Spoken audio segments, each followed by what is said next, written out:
नमस्कार दोस्तों, अगर आप भी उत्तर प्रदेश के उन 22 जिलों में रहते हैं जहां से यूपी का सबसे बड़ा महाप्रोजेक्ट यानी गोरखपुर शामली ग्रीनफील्ड एक्सप्रेसवे गुजरने वाला है, तो आज की ये वीडियो आपकी किस्मत और आपकी ज़मीन दोनों का फैसला करने वाली है। क्योंकि मैं आपको इस वीडियो में वो अपडेट देने वाला हूं जो अब तक मैंने अपनी वीडियो में नहीं बताई है। तो आज तारीख है 30 जून 2026।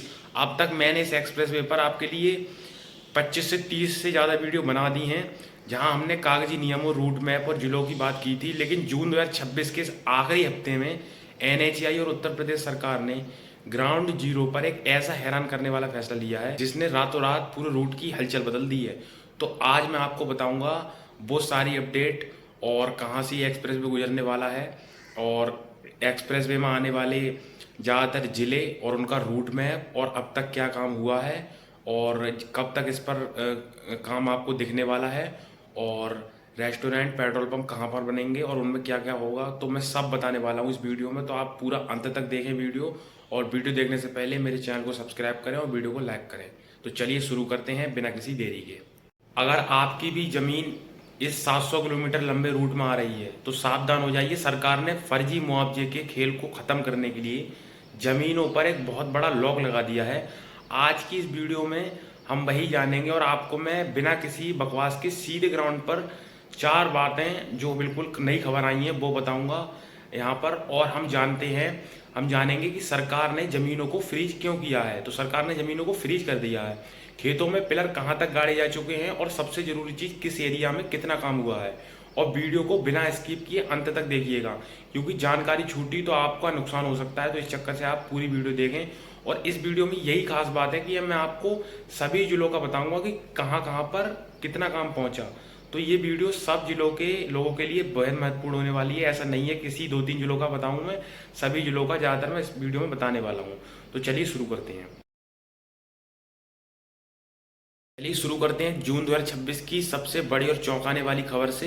दोस्तों, जैसे ही एनएचएआई ने इस एक्सप्रेसवे के लिए 3A नोटिफिकेशन जारी किया, वैसे ही रूट के आसपास की जमीनों के फर्जीवाड़ा का एक नया खेल शुरू हो गया। कई लोग मुआवजा हड़पने के लिए रातों रात खाली खेतों में पक्के मकान, बाउंड्री वॉल, कीमती पेड़ लगाने लगे ताकि सरकार से 4 गुना मुआवजा ज़्यादा वसूला जा सके।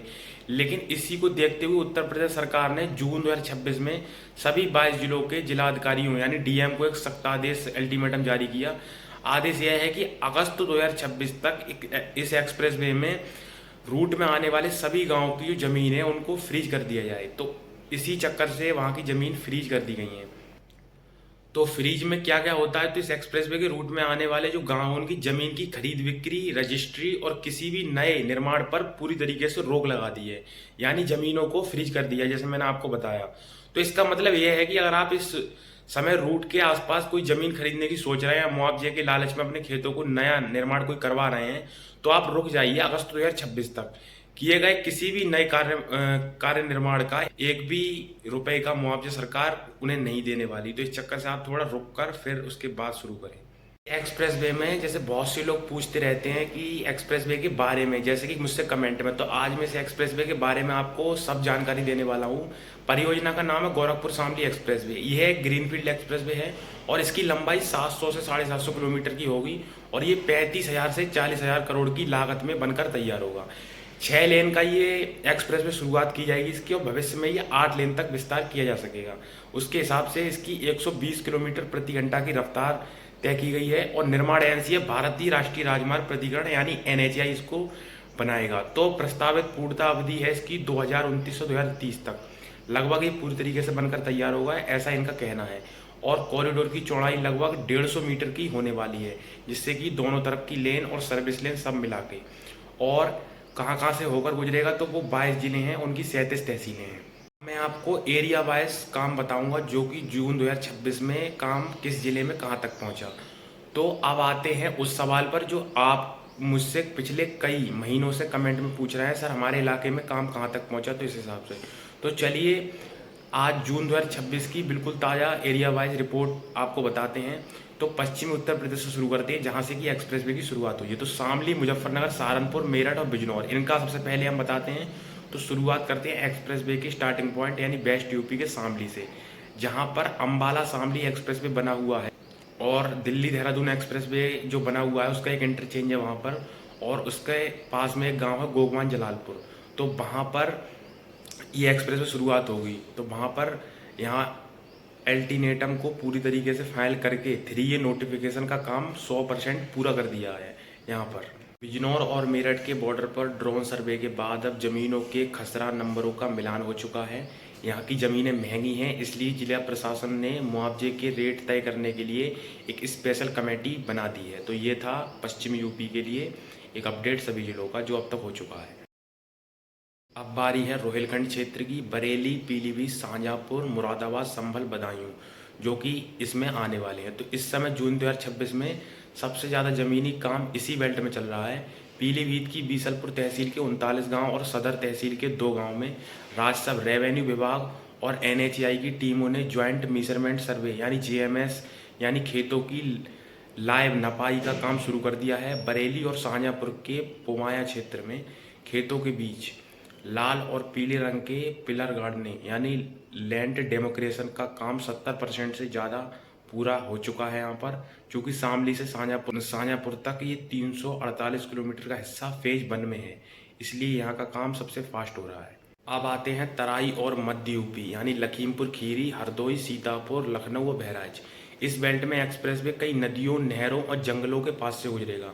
जून 2026 की अपडेट यह है कि यहाँ पर्यावरण मंजूरी और फॉरेस्ट क्लियरेंस का काम आखिरी चरण में है। लखीमपुर और सीतापुर के इलाकों में सॉइल टेस्टिंग यानी मिट्टी की जांच का काम पूरा हो चुका है, ताकि यह किया जा सके कि बाढ़ प्रभावित जो इलाका है इसमें एक्सप्रेसवे के ऊंचे तटबंध और बड़े पुल कहाँ कहाँ बनाए जाएंगे। इस चक्कर से यहाँ का जो काम है वो पूरा कर लिया गया है। अब बात करते हैं पूर्वांचल बेल्ट की, जो सिद्धार्थनगर, बस्ती, संत कबीर नगर और गोरखपुर। तो फाइनली ये है एक्सप्रेसवे के आखिरी छोर यानी गोरखपुर लिंक की बात करें तो यहाँ जमीनी डाटा कलेक्शन का काम तेजी से चल रहा है। संत कबीर नगर और सिद्धार्थनगर के वो इलाके जहाँ अक्सर बाढ़ आ जाती है, वहाँ हाईवे की ऊंचाई बढ़ने के स्पेशल इंजीनियरिंग डिजाइन की मंजूरी दी गई है बढ़ाने के लिए। तो यहाँ के राजस्व अधिकारियों ने किसानों के बैंक खातों और आधार कार्ड को खतौनी से लिंक करना शुरू कर दिया है, ताकि जैसे ही मुआवजा जारी हो पैसा सीधे आपके खाते में आए, किसी और के पास नहीं जाए। तो इस चक्कर से यहाँ पर ये काम हुआ है। अब बात करते हैं उस सबसे बड़े सवाल की जो हर किसान और भूस्वामी के मन में है, टेंडर कब छूटेगा, काम कब शुरू होगा और पैसा कब मिलेगा। तो जून 2026 की आधिकारिक रिपोर्ट मुताबिक NHAI ने इस पूरे 700 प्लस किलोमीटर लंबे एक्सप्रेसवे को 11 अलग अलग पैकेजों में बांटकर बनाने जा रही है। इसका फ़ायदा यह होगा कि 11 अलग कंपनियां एक साथ काम शुरू करेंगी, जिससे निर्माण जल्दी पूरा होगा। कागजी और प्रशासनिक जो औपचारिकताएं हैं जून जुलाई में ख़त्म हो रही हैं और साल 2026 के आखिरी महीनों अक्टूबर से दिसंबर के बीच में इस कंस्ट्रक्शन टेंडर जारी कर दिया जाएगा। वित्तीय वर्ष 2026-27 के अंत तक आपको ज़मीन पर बुलडोजर और हैवी मशीन की चलती हुई दिखाई देने लगेंगी, जिससे कि एक्सप्रेसवे का निर्माण शुरू हो जाएगा। रही बात मुआवजे की, तो सरकार ने साफ कह दिया है कि ग्रामीण इलाकों में सर्किल रेट से 4 गुना तक मुआवजा दिया जाएगा और शहरी इलाकों में 2 गुना दिया जाएगा। तो इस हिसाब से आप लगा लो, उस हिसाब से आपके लिए मुआवजा दिया जाएगा इसमें। दोस्तों कुल मिलाकर बात यह है कि गोरखपुर शामली एक्सप्रेसवे अब सिर्फ कागजों पर नहीं, जून 2026 में पूरी तरीके से ज़मीन पर उतर चुका है। ज़मीनों का जो फ्रीज होना है और पिलर गड़ना है, इस बात का सबूत है कि सरकार इस प्रोजेक्ट को साल 2030 की डेडलाइन तक हर हाल में पूरा करना चाहती है। इसके बनने के बाद गोरखपुर से शामली की दूरी 200 किलोमीटर फिलहाल कम हो जाएगी और जो सफ़र 15 घंटे का था वो 6 से 8 घंटे का ही रह जाएगा। तो अब आपकी बारी है, आप मेरा चैनल सब्सक्राइब करें। अगर आपको वीडियो में कुछ भी अच्छा लगा हो प्लीज़ चैनल को सब्सक्राइब करें और वीडियो को लाइक कर दें। और आप किस ज़िले से, किस गांव से देख रहे हैं प्लीज़ हमें कमेंट में बताया कीजिए, इससे मुझे बहुत मोटिवेशन मिलता है और वीडियो बनाने के लिए बहुत मोटिवेट होता हूँ मैं। तो इसके चक्कर से आप अपना गाँव का नाम कमेंट करके बताइए। तो वीडियो देखने के लिए आपका बहुत बहुत धन्यवाद और चलिए अगली वीडियो में मिलते हैं।